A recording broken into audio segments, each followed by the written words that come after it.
Welcome to Chill Time with Jose. I am Jose, powered by, well, energy drinks at the moment. Just one in particular is Monster. We got some pretty good CSGO news. Not many hard-hitting news like the bans and stuff like that. Got some great events that have been, obviously. You got some, teams rising up. And, we've got teams in the Brazilian scene rising up. And also in the EU scene rising up as well. As, I think I have my good old song and dance a bit later. Everyone knows which team I'm talking about. Because I said this at the start of last year. I said it midway last year. I said this team's going to be top. And, I can do that. Because I was, I've got something right on the board finally. But, we got some more NA talent leaving over to Valorant. Pretty obvious at this stage, given that the fact there's no real org in the NA scene doing ESEA Premier. So I can understand why some of the top players may leave to Valorant. And also Poison. Another update by him. Poison's back into the complexity lineup. His surgery is all good. He's recovered. He's good to go. And there's been a lot of roster announcements in the EU scene, as well as new tournaments in the Asian and Australian scene as well. And we'll just get right into it, actually. So we're going to switch over. Ooh. And first out is the coaching stuff. So if you guys are unaware of the coaching stuff, last week we discussed, coaches being banned from the major and stuff like that.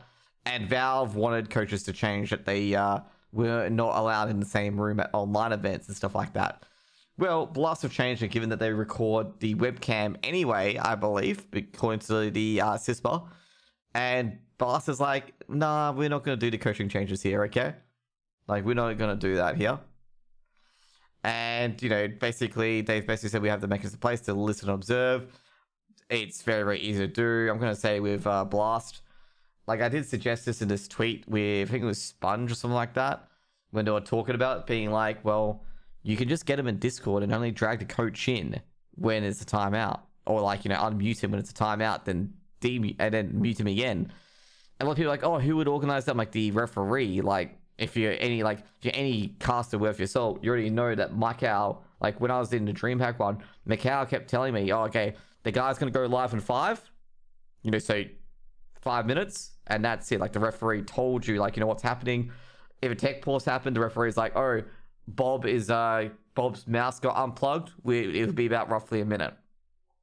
So like, it's not too hard for a referee to be like, okay, time out this side, coach unmuted, stuff like that. Like, it's not exactly too hard to do, given that, it's fairly simple, and coaches do provide a really, really vital role in esports and stuff like that. Like, most people worth their salt have a coach in their team. Like, have a coach, pushing them further, motivating them, trying different tactics, putting a different point of view on the game and stuff like that. And I think Valve's attitude towards coaches is pretty detrimental to the game, given the fact that, like, I know they want to do 5v5, and that's pretty much like only those 5 people in the server. But like, you can't, like, real sports, you can't do that. Esports, you probably can't do that either, because there's more of a mental game than an actual physical game. Because there's with the physical game, you have the rehab coaches and massages and stuff like that. The medical team. That's what's different between esports, stuff like that. You don't really have the guys who work the muscles and stuff like that in the esports team. You have people working the mental, and coaches one of the mental things as well, where they motivate you to do better. Review stuff like that as well. Like, I was talking to one of the players I know, which was Michaela, and she was talking about, they review demos after games and stuff like that to, figure out what went wrong, what they can try better, what they can do better, and go through different strategies during prac as well. And there's a lot of things like that coaches are very, very, very, very important for. So I'm glad that Blast decided to do this. So basically, Valve just basically said that, certain people can't go to the majors, blah, blah, blah, according with ESIC. People were unhappy about this, given the fact there were a few people who helped the report got banned. However, someone said as well, ESIC said that if people did help the investigation, they may get a, let's say, a stay of execution from being permanently banned from the majors. Now, the first victim of a fine was Vitality for stream sniping, basically $10,000. As I said before, you gotta start hitting hit pocket, okay? Like, $10,000 is fucking nothing to these teams if they win a tournament. Because actually, Richard Lewis did talk about this on a stream, where is a 10,000 fine worth it to win $600,000, okay? You don't want to make it financial, okay? You want to make it that, maybe 50k, then straight away disqualification next time you do it. So they won't start risking it. They won't, cheat. Sorry. Just got to adjust my pants. But yeah, like, you got to make sure they don't, cheat. You don't give them the financial incentive to cheat, otherwise they're going to do it because they'll be like, oh, 10 grand fine for winning a tournament that's worth 600,000. You don't want it to become a monetary exercise, otherwise every team is going to make it a monetary exercise whether they cheat or not. And nobody wants that. Nobody wants to be known as a pack of thieves, a pack of, con men or liars or anything like that. So we've got to keep cheating to the minimum. So we need to up the fines and start really pushing it on them.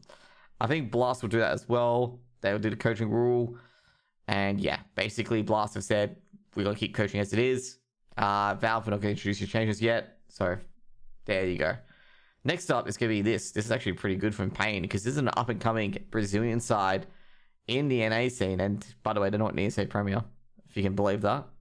These guys absolutely dominated Open to get into Advanced. They dominated Open so much that they didn't even lose a single game. Not a single map dropped. And I don't think any team got over 10 rounds against them. Okay, no team in NA Open got 10 rounds against them. I think the highest was 6 or 7 rounds. I'm going to be frank. They absolutely killed everything. And they killed Triumph and Rebirth as well. To be fair, Triumph and Rebirth don't exactly have the best rosters compared to a lot of the talent in NA is left to Valorant. So as you can see here, basically Pain won a BO3, 16-7, 22-18. And you can see here, Big Zero, bam, absolutely nailed it. Just checking something, guys, just in case I've been pinged for something. No, I haven't. And yeah, that's pretty much it, with Pain. Pain have definitely been a really, really big shining light on the NA CSGO scene as a Brazilian team in DreamHack Open. Now, Rebirth, Extra on Triumph. Basically, I think these are probably the main 4 NA CSGO teams left that are in ESA Premier with some sort of organization that actually has some backing to it. There's a lot of pug teams in ESA Premier at the moment for NA scene. And simply put, I think it's still ridiculous that no org is taking a chance on any of these teams. I think some orgs are going to start missing out a bit later on when CSGO is able to still fund the prize money that it does. And there's going to be teams with no orgs that, yeah, they're going to be missing out on quite a bargain opportunity there. Next up on the EU scene, we got Virtus.pro finally winning their first title at CS Summit. And yeah, they beat Fnatic 2-0. And I'm going to say 16-14, 16-8. And yeah, so VP win again.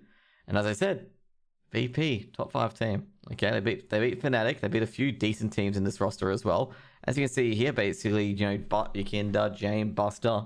Probably the best 5 from the CS region at the moment. I think they're even better than Na'Vi. I reckon VP could beat Na'Vi as well.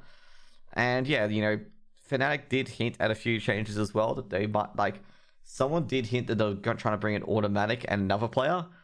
And Flush has basically said, yeah, probably not going to happen at all. So we're not terribly too sure on that. So in the end, they did beat a few decent teams. Being FaZe, Complexity, to beat at least these rosters. They actually beat Furia as well, which is a big scalp from Virtus.pro. Next up, we got the play-in brackets from Katowice. So Katowice is basically going to be online. And yeah, so it's going to be a lot of BO3s. And, well, this is actually going to be a funny part, is that the Movistar Riders are going to be playing big. So this is going to be a big grudge match here, because the first grudge match is going to be basically Big V Movistar Riders. It's going to be Smooya versus his old team. So that's going to be quite a funny game. There's going to be Spirit v Cloud9. I probably expect Spirit to win that. Cloud9's on a bit of a lull since not everything has worked out to the best of their they were meant to be a Colossus, okay, and it's coming a bit flat from Henry G. Then you got Gambit from Gambit v Team 1. I'm going to say bluntly that Gambit are going to kill Team 1. To be blunt with that, I reckon Gambit are going to completely kill Team 1. Because Gambit, for the play-in, I suspect Gambit may get through to the play-in, but I'm not sure, what other teams. Oh, Virtus.pro's in the play-in as well. They're going to get through as well. I feel like a lot of the CS teams have a great opportunity to get into that play-in for Katowice. Then it'll be Renegades v Mouse Sports. Interestingly enough, this won't be a big battle, if you consider it. There was hinted that Dexter was going to move to Mouse. Okay, be IGL there for Karrigan. And I believe, well, they haven't replaced Karrigan yet, but they were targeting Dexter. It's going to be an interesting little BO3 there with Dexter in his old team versus his potential team in a play-in. And then after you go Virtus Pro versus Whistler, Cacao, I'm just going to point it out that here, I reckon Virtus Pro is going to win this. I don't think... I know Whistler can field a team, but I don't think Whistler has any opportunity to win this, to be honest. Like, they're just going to get absolutely blasted.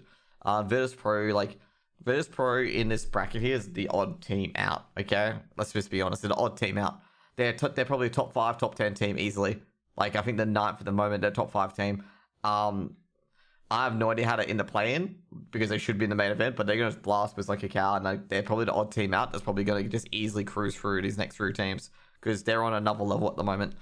Then you got Nip v Complexity. Nip did beat Astralis yesterday, and I think Nip was going to go through here in this BO3. The main reason why I feel Nip's going to go through here is that Complexity has been really, really struggling. They get Poison back. Not sure how, match fit or ready Poison's going to be for this play-in. And the JKS experiment hasn't gone exactly to plan at the moment for Complexity. And I feel like, it's kind of getting more used to his style, given the fact that Obo's gone as well, which is a bit unfortunate. So OG v Fnatic, this is a very hard game to predict. I reckon OG will probably win this. But both teams are, going to match each other as well. Then we got MRBR v Liquid. And interesting that, it's going to be falling as his old team. I think Liquid's going to win this. Don't think MRBR really stands a chance. You got a bunch of veterans versus players that are not veterans too much.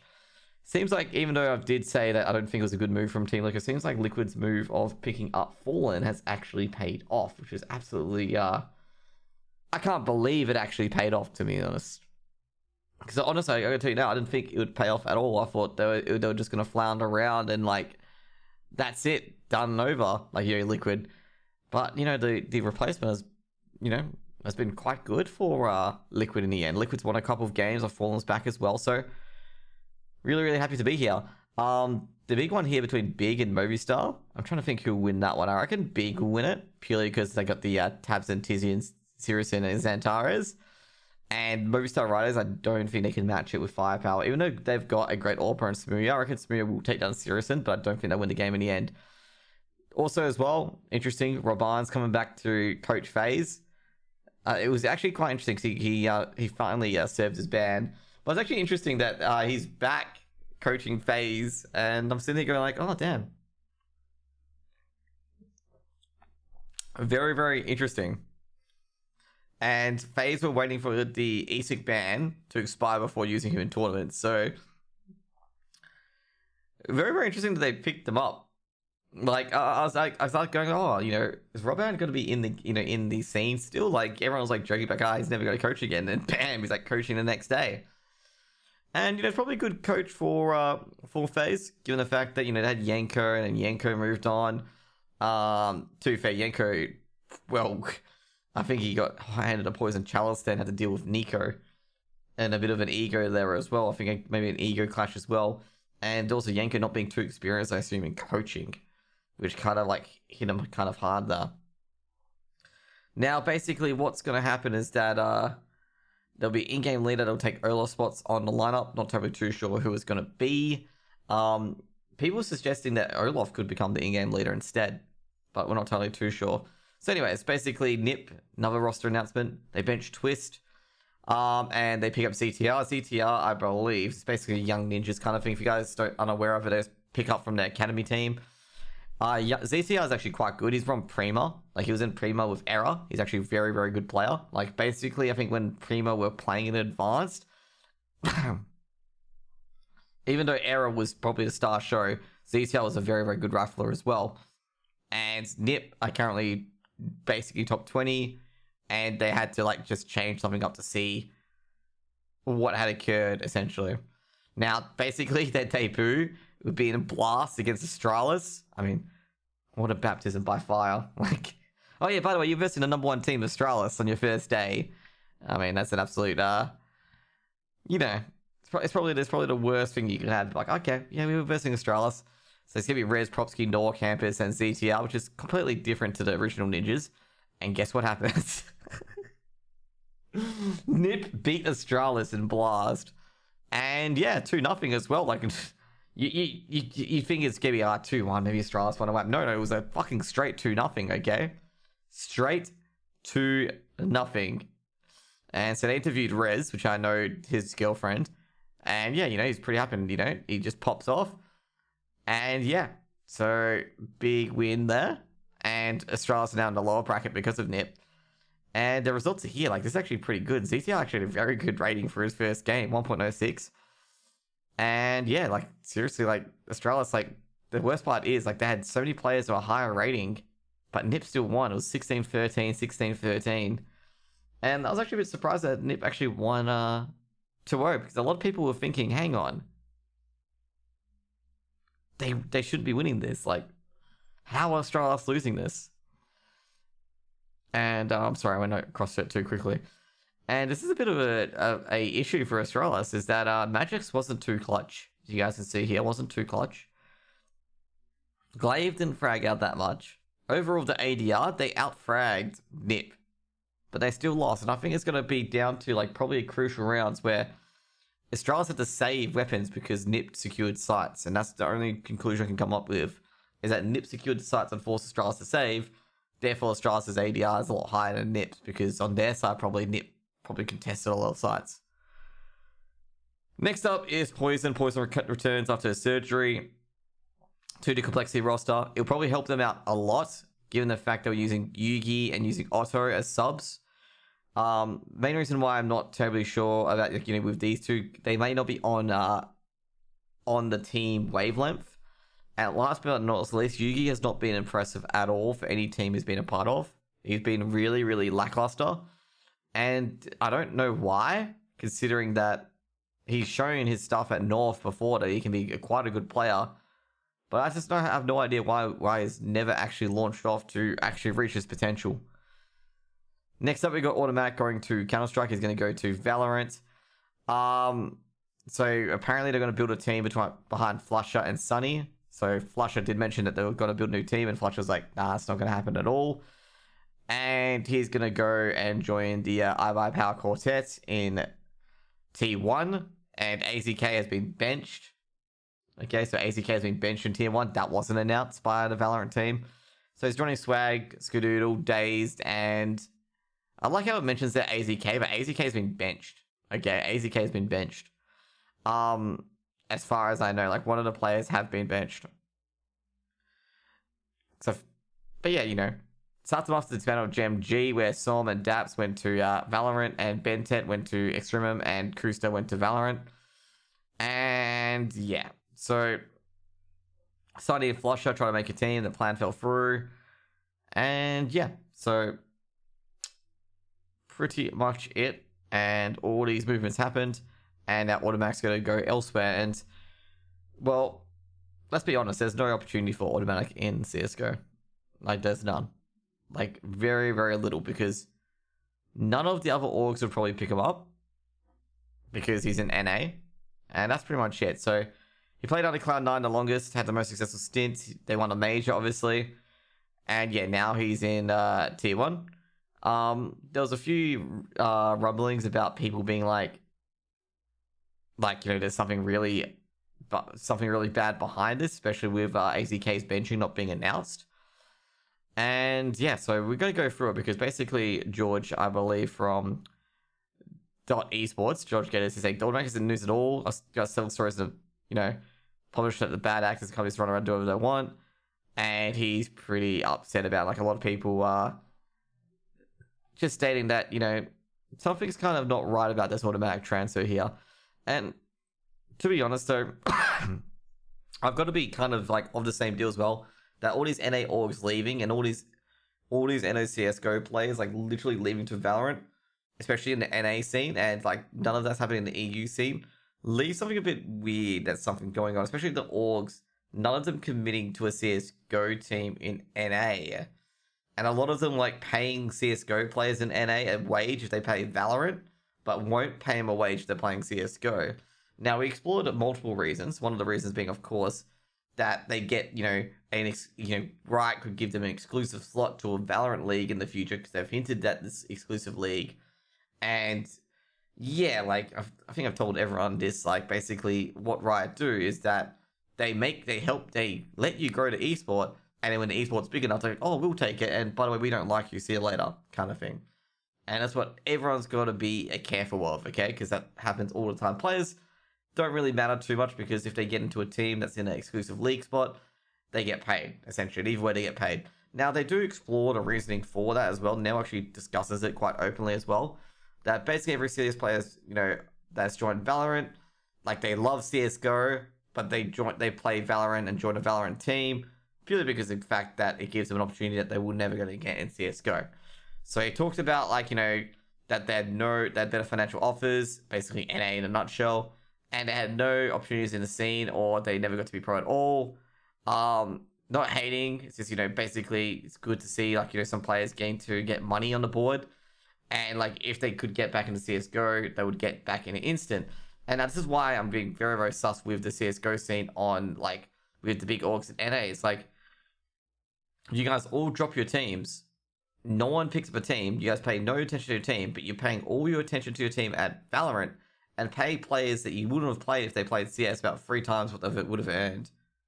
And it's a bit concerning on that regard, whether something's going on behind the scenes that the orgs are being told to do something by someone and not really disclosing, for example, a exclusive league where you buy a slot and you get a slot, you might get a slot if you grow to esport. Not hinting at anything, but it's not the 100% the truth, but it's basically it's seemingly like there's certain orgs that just not paying attention to the CSGO teams and just really just hard stuck hanging around Valorant for a potential slot. Now, the reason why I point this out is that basically a lot of players as well, they love CSGO. The same complaints I've seen for some AU players as well in Valorant is that the Valorant ranking system sucks.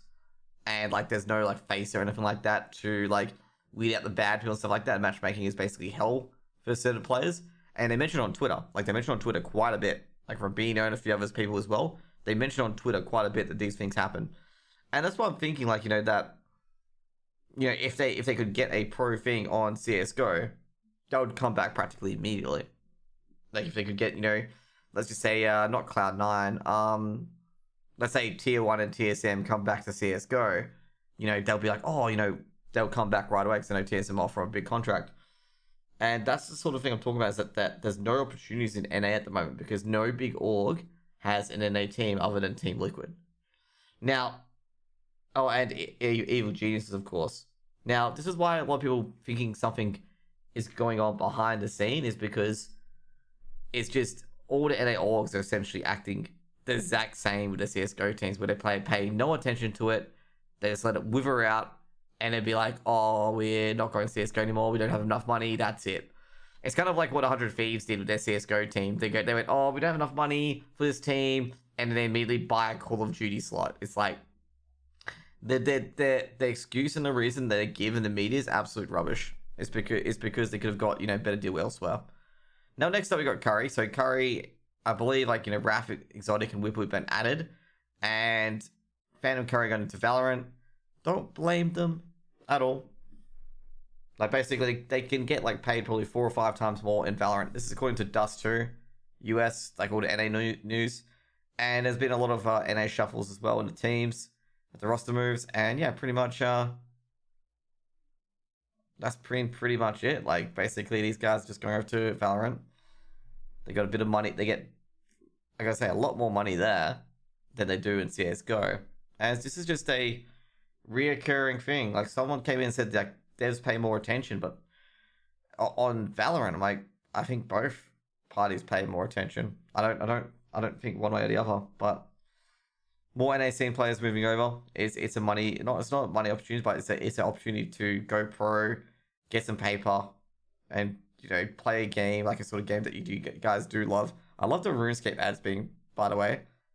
Oh wow, actually adding RuneScape to Steam. That's interesting. Next up is going to be the ROG Masters 2021. It's being announced. These used to happen in the Asian scenes quite a bit, but they stopped for a bit.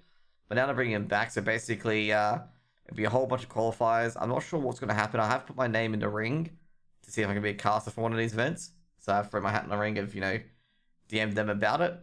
And yeah, I'm not sure about the final spots and how they're going to be. But I'd say probably the dominant teams of the regions will probably come from Australia. And, well, not China, since China's not in here. But yeah, I think probably the most dominant teams are probably going to come from China, South Korea, and maybe India. I'm not terribly too sure, but I think the Australian team will probably win it. Whatever Australian team goes in there, to be honest, like, whether it's going to be Auto Avant, Chiefs, or anything like that. Because they'll probably snatch up they want to probably snatch up a 10 grand prize pool potentially. Next up is an advanced team by Club Brugge. Well, they weren't called Maestro actually. They were called Excellent Lions. But either way, they signed up Maestro, Stavos, Simix, Richie. We actually casted these guys before. Maddie and Notice. So good signing there. And we did cast their first game as well. And their first game, well, they end up in a win 16-12 on Nuke, and more expected to win on Nuke. Now, on the other end, and this is where I'm talking about, a bit of a grudge match between Big and Movistar Riders, is that Movistar Riders signed Smooya. And I'm going to say that is absolutely out of nowhere. Like, if you think of teams that would sign Smooya, I would have not put Movistar Riders on that list. And I think they did drops Larson. And to be fair though, you're gonna pick up Smooya over anyone. Like, if you're a tier 2 team, if Smooya comes into your direction, you're gonna take the gamble whether his attitude is gonna be good for your team or not. According to some people, his attitude is not that great. I'm not terribly too sure why. You're taking a punt that's gonna be good for your team. Okay, you gotta take the punt in the circumstances, because you got probably a superstar AWPer on that team. Even though his first game that I did cast him in, he did lose, but Budapest 5 would basically directly making sure he had no presence on that game. So yeah, basically Smooya, he's a really good player if you get by his attitude. Yeah, that's what I said. They'll take the gamble for it. And yeah, so you got Smooya in the lineup. Movistar Riders are quite memey on their Twitter account. But yeah, we'll see what happens. They got Steel, they got, good IGL, got some good fraggers as well. And, good luck to them. I hope the Movistar Riders do go well with Smooya. I reckon they could make it back, if the Movistar Riders get it together, they can make it back in ESA Premier, basically on the back of Smooya. That can happen as well. Now, Nordevent have also unveiled a new lineup as well. This is some good news. I was actually really, really shocked that Supra had not been picked up by any team. Okay, it's good to see that Nordevent had picked them up from the Gambit, from the Gambit quintet before they had to replace it. And they picked up Mertz. Mertz is a very, very good addition. He was probably one of the main reasons why Singularity stayed in ESA Premier for so long. And you got Tensky and HS from the old team, so they never left. Rubino did leave to Valorant in the end. And they got Merbit from Alternate Attacks. Everyone was wondering where Merbit was going, because no one had any idea where Merbit was going. Everyone knew that Slacks and Crazy was going to Sprout, but they had no idea where Merbit was going, because Merbit also left Alternate Attacks, and I guess we can find out now where he is going to be. Now, essentially, Xsense split apart. That allowed Mertz and Tensky to go off back, so they're back into the team. And yeah, Supra's throwing Gambit, and what happened was that with Supra is that I believe, according to Gambit, that he couldn't really play with Gambit due to the lockdown, so Hobbit was signed up so he could leave essentially. And yeah, so now basically Nordevend is probably less of a Danish roster. The Danish roster they held before probably wasn't that great, as I said before, with ESA Premier. Nordevend were going to be relegated. I know a few of the players in that team, when Nordevend was I think it was Haste and stuff like that. They just weren't simply good enough for ESA Premier, and they were pretty much just brushed aside very easily. But it's good to see that, Nordevend are back. Nordevend are advanced. They'll be playing one of their games on Wednesday, as far as I know. And I'll probably be casting it. Will be ESA Advanced. Now, the reason why I report on... Well, this is Norte, by the way. I do talk to him on Twitter. The reason why I report on this, because I do like the Copenhagen Flames at heart. And Basso, one of the, longer players, is leaving. And it's rumored to say that Basso is... Basically, it's a... mutual agreement, and that Basso is moving over to another team. That's what's into that mostly, is that Basso is moving over to another team. And good luck to him, man. Do appreciate Basso. It was Copenhagen Flames is probably one of the first teams that shouted me out. And, he was on the team. I think it was him, Hooksy, Fire League. I'm trying to think of the other players as well. Nobody else wasn't on the team at that stage. I'm trying to think of the other two players. But it was Hooksy, Basso, Roy, Fire League. I'm trying to think of the last player, actually. This is before Cillian. I'm trying to think it was IGL for that team. Oh well. It'll come back to me eventually, okay? G'day, Killerfish, man. What's up? Or Kickerfish. No idea. Yeah, I'm trying to think of it. Next up as well, the main reason why I want to pay attention to this, okay, because Big's Academy has been quite good recently with some of the German players being picked up. And yeah, basically they got Big's got a new academy. Could be double airs, Swift, Sunshine, Nyx, and Tasman. But I want to watch these guys in the future. Given the fact that Crimbo and Panics have had really successful debuts for alternate attacks, so probably watch out for these teams as well.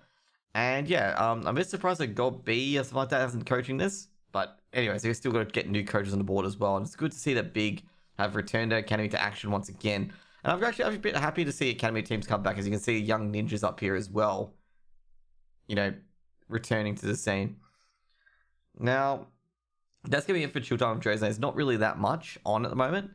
I've got some questions, but I don't think there's any questions that are, let's just say, relevant to like talking about on the show. I thought players were not allowed a second team. I don't know. Oh no, they're allowed a second team. They're allowed a second team, as far as I know.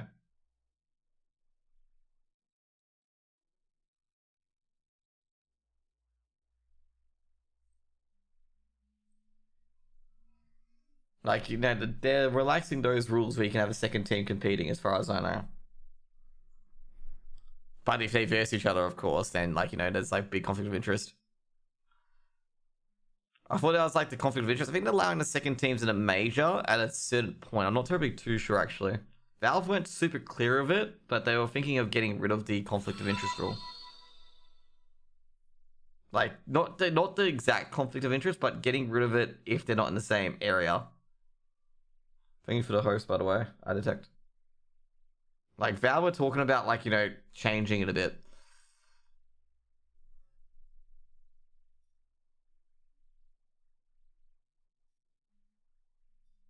What is this guy on?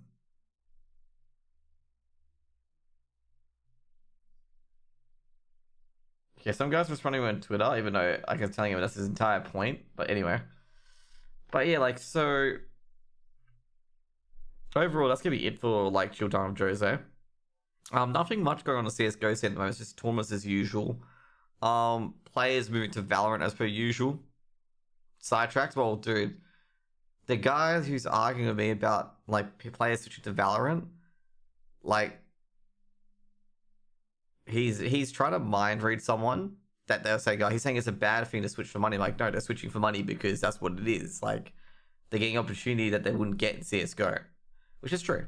They wouldn't. I think a lot of people got to realize that when people say, like, if they got the opportunity in CSGO, they would go back and play it. But I don't think this guy realizes that's the point. He's saying, like, if they were given this opportunity in CSGO, they would go for it, okay? Like, they would go for it. Like, if they got the same offer in Valorant and CSGO, they'd pick CSGO every time. And he's just basically explaining it to the guy that, like, they don't have the opportunity in CSGO, they've gone Valorant, so that's why they're going to Valorant. And the guy's like misconstruing that, saying that, you know, oh, he's implying that a bad moral character. No, he's just pointing out the reasoning. You're making up the story that he's pointing out bad moral character. We're trying to tell you guys that the NA scene has nothing in it at the moment. No opportunity at all. No orgs are willing to invest. But, you know, some people just can't see that. People think, you know, they're basically the journalists are being like muckrakers when they're not. Now, the AU scene, with like 35 players banned, and obviously the original 7 being 42, and apparently there's one case that could get overturned from the rumors I've been hearing, because the person wasn't playing in ESEA at the stage that he was betting.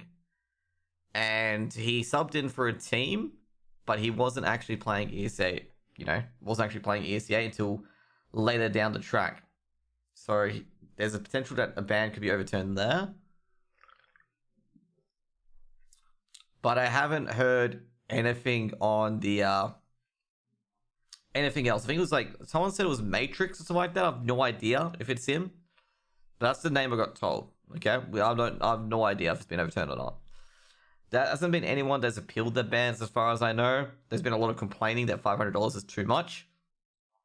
I wonder if HLTV's podcast actually talked about the fact that CISPA have done nothing. But then again, because CISPA still haven't done anything. Like, I think Michael Carmody, which is one of the he's a big fan of Legacy, and he's been doing CISPA's fucking job, and I hope CISPA start paying him a fucking wage. Okay, he's doing the entire job for them. Not even kidding. Like, he's got, like, you know, he talked to Ian Taylor, he talked to ESIC, you know, just very, very calmly. And now all the Australian players are getting the reason why they're banned, and they're making some progress in it. You know, making some progress. You know, they're asking HLTV, hey, you may have got something wrong here. And that they should be obeying on ESEA rather than HLTV. So, you know, hey, they have enough to bet. They have enough to pay $500, so don't bet as simple as that. I'll tell you now, the bets aren't even over $10. Just in case you're wondering. Just in case you're wondering, Noobage, okay? The money that they're betting on these games is not much, okay? It's not much, like $10 and stuff like that. But I do understand your thing as well. I think a few of the players are just going to reevaluate what they're going to do. It doesn't matter. It does kind of matter, considering like a lot of the players are like 18 and younger, and they don't have a job. Like, they don't have like a full-time job playing Moolah. That's why it's so hard for them to pay $500.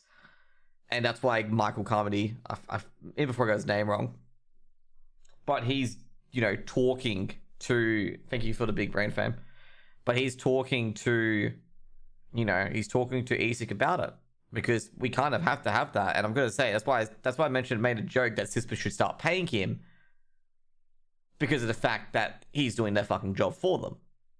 And, you know, the Australian scene appreciates Michael's efforts a lot.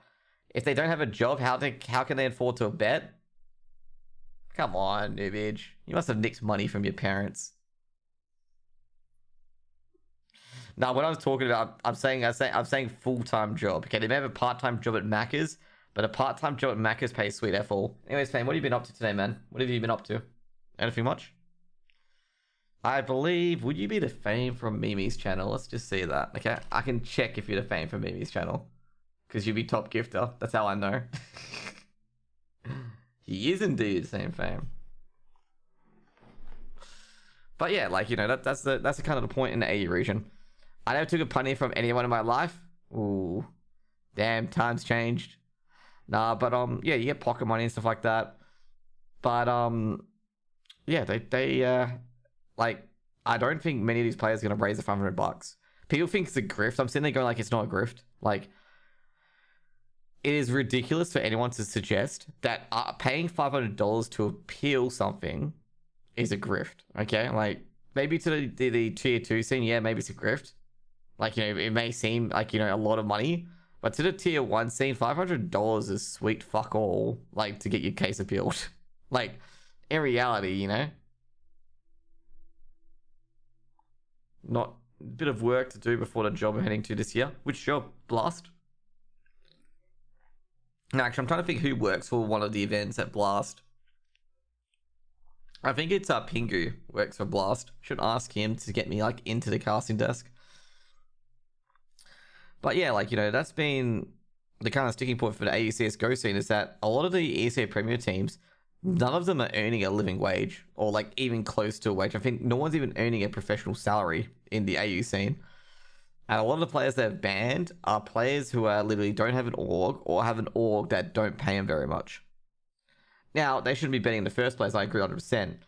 But you got to give some leniency to these players, because some of these players didn't actually legitimately know. And they're not going to do it again. Like, half the players I've talked to have basically said, like, yes, since we know now, we're not going to do it. Like, we're not going to do it. We know it's not worth it. We know it's going to, like, basically cost their career in the future and stuff like that. I don't have no pity for them one little bit. Well, they weren't intentionally doing it, okay? Like, a lot of these people thought, like, oh, I could bet on the EU and NA scenes because I have no inside information there. Like, you gotta have some empathy with these players. Is that they thought something, they were wrong, and now they know it's wrong, they won't do it again. Like, they've, you know, said they won't do it again. That's why I suggested, like, some sort of clemency for some of these players who have been banned for 12 months. Anyone banned for 36 or 60 months or more, that's a game integrity issue, because they betted on themselves and stuff like that. Betting age is 16 in Australia. You can bet, as long as you can form a contract, you can bet in Australia at 16. It's different laws in Australia. Yep, you can start betting at 16. What else? Free brokers for insurances, real estate, and finances. Oh, damn. Free brokerage? Or do you guys just take commissions instead? I know a few brokers that do that, and they take a lot of commissions instead on the deals. But yeah, like, well, not a lot, but, you know, they take commissions instead. But yeah, overall, I think for the AU CSGO scene, like, I think clemency is in for order. I'm still really disappointed about CISPA. Like, you know, I don't know how many times people have to fucking call them out to do their jobs. Like, if CISPA actually did their job, I feel like, you know, ESIC could be made a much better organization as well. Because, like, when basically two people like, you know, competing with each other, I feel like it's really, really good because it makes the other side need to be a bit better at what they're doing.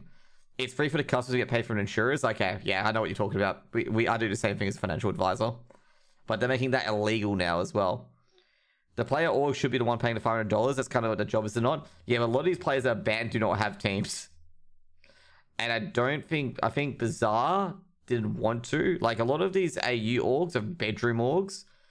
If you don't want to, if you want to know what the term bedroom org is, it means like they have no money and it's just literally like a bunch of 16 and 17-year-olds starting up their own organization.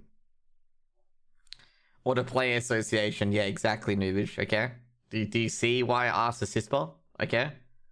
Because the team orgs and the players don't have any sort of representation, and they're dealing with ESIC, who's probably the more powerful party here because they don't have the money, they don't have the lawyers, and you understand why I mean, like, why I'm trying to tell CISPA to do your fucking job, because these are the players you're meant to be representing, the guys who are weak, powerless, you know, they're like, you know, they don't have any fucking bargaining chip to ESIC, you know, like the tier 1 teams where they can get away with stream sniping and only get hit with a "don't do it again or we ban you" kind of thing. Okay, they get the 1 year rammed up the behind, and then you have all these like tier 2, tier 3 AU players being like, okay, so why aren't they disqualified for a month?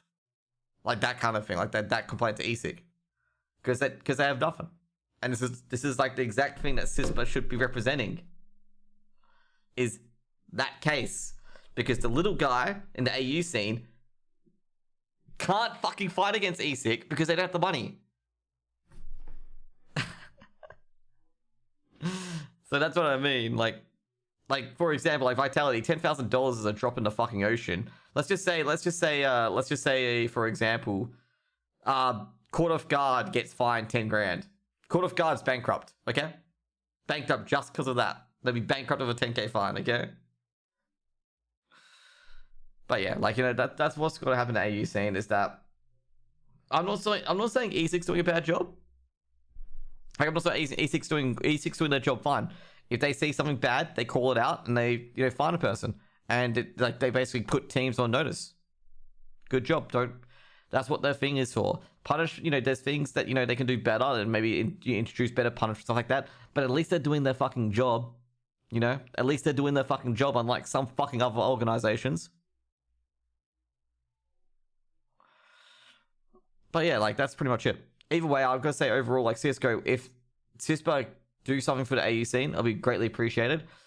I actually appreciate, I think his name's Michael Carmody. If I got his fucking name wrong, he's going to just remind me of how many times I got his name wrong, but I'm very sure it's Michael Carmody. Yeah, it is Michael Carmody. Like, if you don't know who Michael Carmody is, it's MJCR, this guy here. Nope, that's the wrong one. That's the meme video. Why has they got the meme video in there when it's just his page? I am so confused.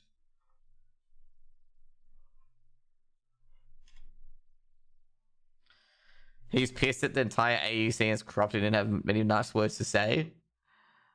I don't think the AU scene's too corrupt, okay? I think it's got a lot of clueless kids that don't know any better. Like, that's my opinion. They got too many clueless kids that don't know any better. I don't mind anyone in, like, basically, I gotta tell you, there's a few guys that are pretty decent in there that got banned for 12 months. I'd be happy to, like, give them clemency, but there's a lot of guys that are absolute scum that I wouldn't probably revoke the 12 ban. Like, it's probably better that they're not in the scene. Some of the players in there.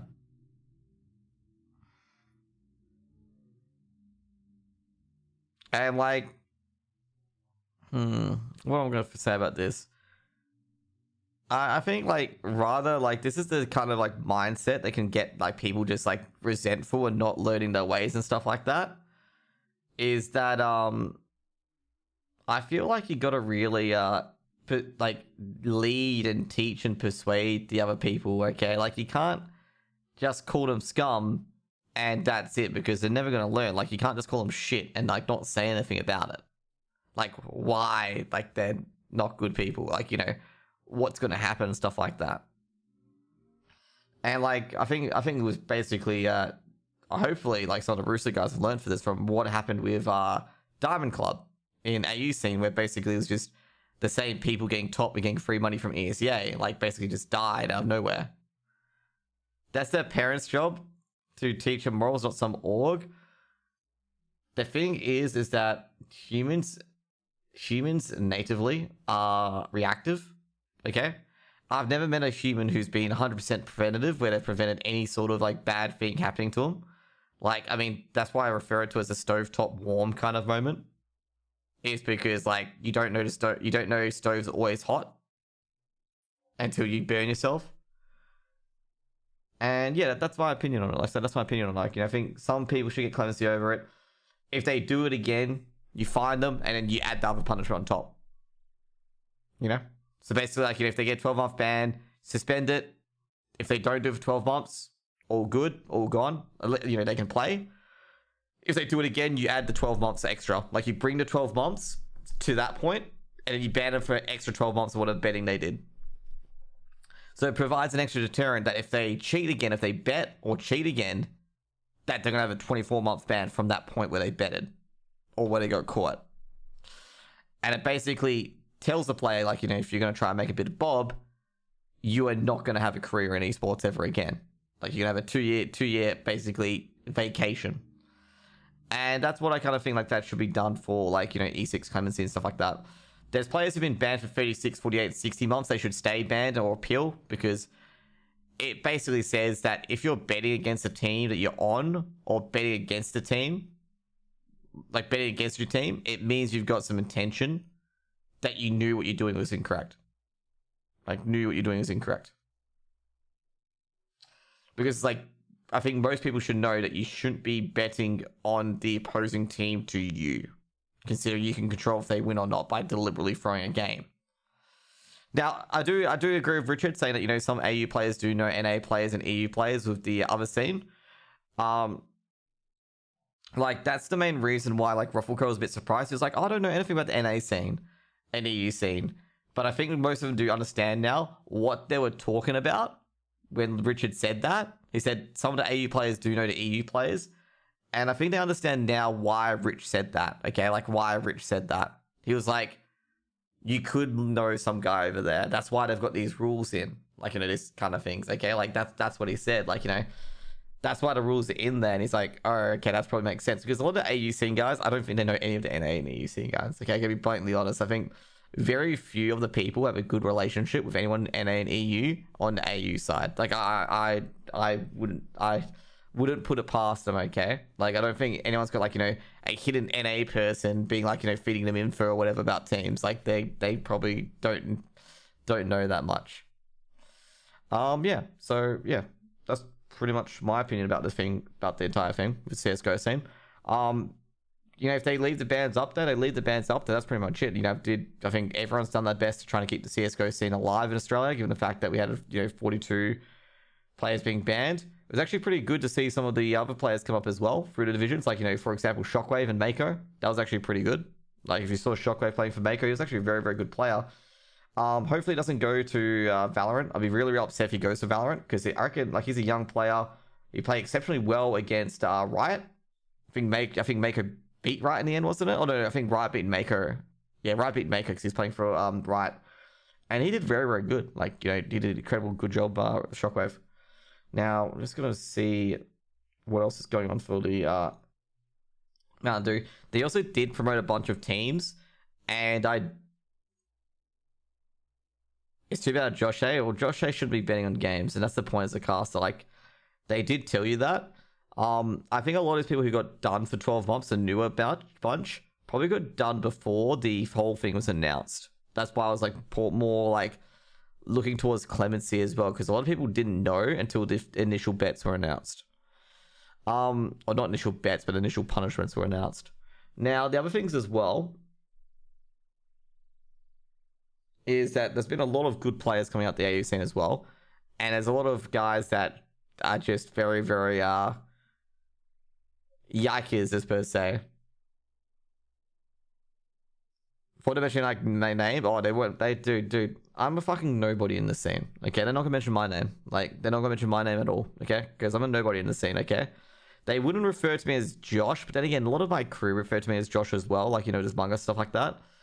I'm not sure. Like, I'm just don't know. Like, I don't know why I'm not mentioned, but pretty much, dude, I don't do anything of note. Like, I kind of like, you know, do the right thing and stuff like that. Like, I'm not anything super special to the scene. And also at the same time, I'm not any super special infamous either. Okay, like I'm not like exactly a big person in the scene. Like, I'm not the person, like, you know, who's just lighting up the night sky with like his epic casting abilities and like interview a whole bunch of players and stuff like that. That's not what I do. Like, you know, I'm not that, you know, I'm not the Shavaz, stuff like that, the Big Bang and stuff like that, where players really enjoy it and stuff like that, or not players really enjoy it, but, you know, to be actually talked about in HLTV. Okay. And they probably did talk about him being a caster and him getting in on it, which is not, it's not good for a caster. It's not a good look for a caster because they should know better to not be betting on games. What did they mention about him anyway? I see many players. Thank you for your cast. Oh, of course. Give it to players. I'm not talking about. Okay, I appreciate the players. Thank you for casting stuff like that. You know, Stavos and all that stuff, like Stavos, fucking Eddie Bowser.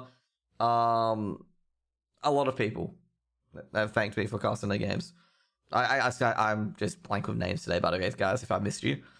But, like, you know, with the tier 1 scene, like, you know, like talking about Sponge and the players on HLTV, like, my name is not the first thing that comes off their lips. Okay, they went through all the paths and got banned for betting. Yeah, the thing is, like, I don't do anything that infamous and anything like that. What's your plan tonight from WoW? I'm not playing WoW tonight. This is kind of my WoW break. They didn't have any nice words to say. Well, yeah. I don't think they even mentioned me at all in their, like, awards either. Like, I'm just, like, I'm going to tell you now, I'm just some guy who just does average stuff. Maybe above average, like some of the players do enjoy, but, like, Extra Mile do go to cast their games. But I'm not someone who's, like, you know, just bursting out of the scene. Like, you know, he's doing a very, very good job. Like, you know, I've heard him mention you before. Interesting. I wonder what they said, because I've thrown some criticism to the AU scene sometimes, but I'm not sure. Like, you know, I'm not sure if I've done anything that bad, like, to the scene at all. But, you know, I try my best.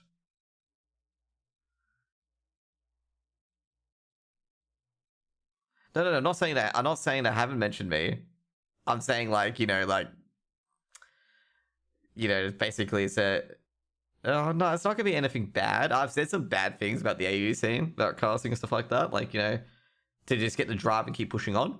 Like, a lot of people, like, get a bit, like, you know, hesitant and stuff like that. I'm like, going, guys, you got to push on throughout the shit cast and stuff like that. Because I have some awful casts, and then, like, I have some good casts as well. Like, sometimes you just got to push through the bullshit and feel a bit down. I think you're up for cast of the year, whatever. Oh, yeah.